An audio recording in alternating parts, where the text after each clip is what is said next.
The Vietnam War was a key moment in history for many reasons. It was the first time the United States had gone to war against an enemy without uniforms or strategies. This is called guerrilla warfare.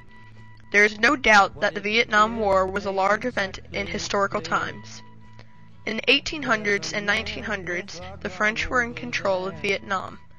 The Vietnamese resented being controlled by them, and riots broke out, but they were always quickly defeated in their attempts to revolt. While World War II was occurring, the French became very weak. They quickly lost control of Vietnam to the Japanese. However, when the Japanese were defeated by the Allies, Ho Chi Minh declared himself as the leader of Vietnam. Then he became the President of the Democratic Republic of Vietnam on March 6, 1946. He attempted to make an agreement with France to make the DRV a free state, but it was declined. This led to war between France and the DRV. After 8 years, the French lost, and the signing of the Geneva Peace Accords on May 19, 1954, separated North and South Vietnam into separate halves. The DRV became a free state as they wished, but a communist one at that.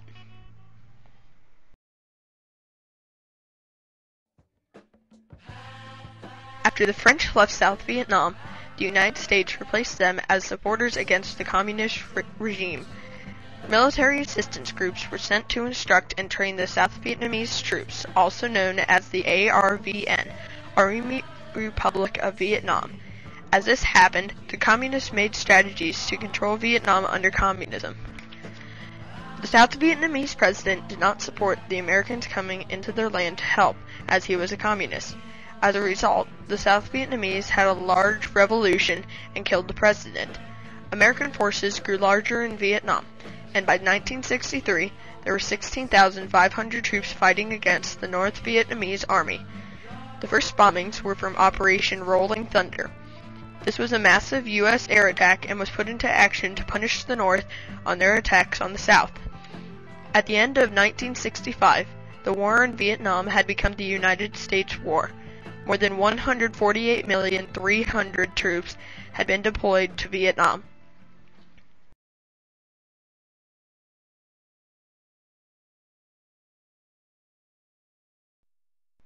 There was also another group fighting for communism. They were the Viet Cong. These were also a group of skilled and ruthless guerrilla fighters. They knew the land on which they lived better than anyone else. They were supplied with weapons and equipment by the NVA to fight against the U.S. A major problem with fighting these people was that they had no identification and no set strategies. The U.S. had trouble determining if someone was an enemy, and many innocent people were killed. They were also able to navigate the land swiftly and easily, and made countless traps that the U.S. fell into.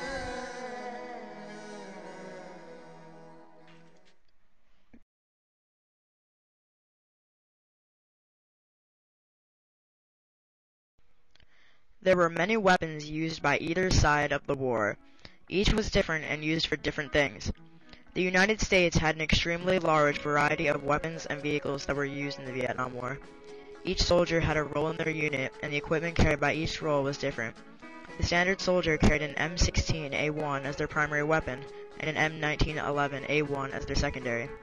The grenadier of the group carried the same weaponry, except the M16 was equipped with an underslung M203 grenade launcher.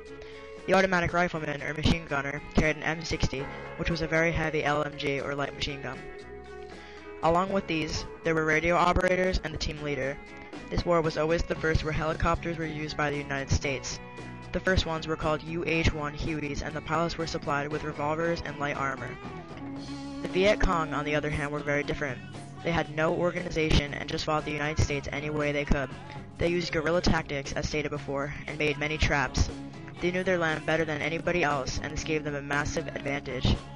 Booby traps were everywhere, and many American soldiers died from these. The Viet Cong also mostly used AK model rifles supplied by the Chinese and Russians. There were many major issues trying to find who part of this group was too, as they had no form of identification. They made tunnels underneath small villages and lived in them. This was also where they hid weapons. The North Vietnamese Army, NVA, was very similar to the Viet Cong, except they had uniforms and used formal strategies. They gave many weapons and equipment to the Viet Cong and worked alongside them.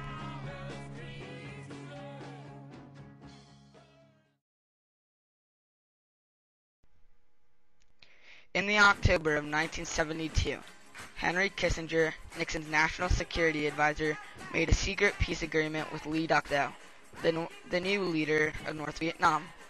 After reading the document, Tho called for changes in the agreement. After negotiations were completed, America pressured South Vietnam to agree with going through with the peace agreement.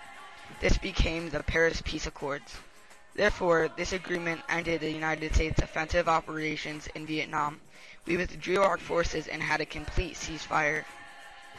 On their own now, the South Vietnamese fell quickly.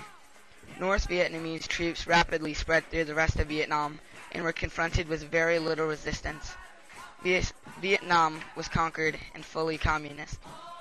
All of our prisoners of war were released as the U.S. withdrew the last of their men.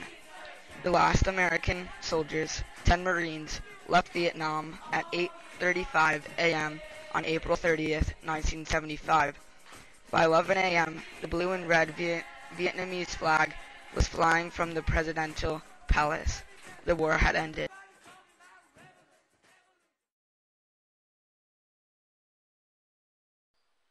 We interviewed Mr. Ted Schindler II, an AC-130 pilot, about his experiences flying over Vietnam. Today we are here interviewing Mr. Ted Schindler II, and he's going to talk to us a little bit about his experiences in Southeast Asia. So, should I call you Mr. Schindler? You can. My rank over the years increased to lieutenant colonel. My time in the Vietnam era was captain, which was in the Air Force you have second lieutenant, lieutenant, and captain. Right. Younger then, we're talking almost 40 years ago, and I flew C-130s in my career mainly. I flew other airplanes as well. So what was your role in the C-130, and could you tell us a little bit about what you did? Well, I was mentioned that before. The aircraft commander this is much like, this was ahead of its time because it's like a big video game. You guys can play much better than I can. There's screens all over. They're infrared screen, TV screens, low light level TV, something called like Black Crow, which at that time was classified. What it does is it detects emissions, electronic emissions from motors. My job is to fly the airplane into a tangent to the firing orbit because the airplane fired well in a circle. So you're a manager of the crew, a manager of the entire machine to get there and do its job and get it home. Right. Kind of what I said earlier. Yeah. Right. So what was the most memorable moment for you while there? Going home. Right. Leaving.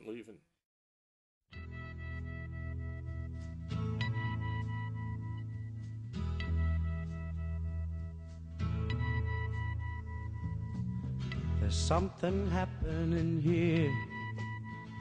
What it is ain't exactly clear.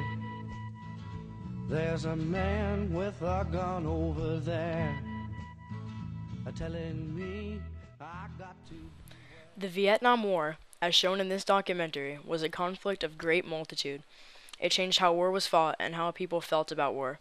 Although our documentary focused on the war on the front lines, many events happened back home in the United States. There were many movements against the war. A great amount of people felt we should not be in Vietnam fighting, and it was not our obligation to help South Vietnam. The world citizens once lived in was changed by fear and violence. Intensity raised on the front lines, and at the same time less support came from home, making this war so much different from others. It was a truly devastating and violent conflict, and it changed many factors of how wars were fought and thought of.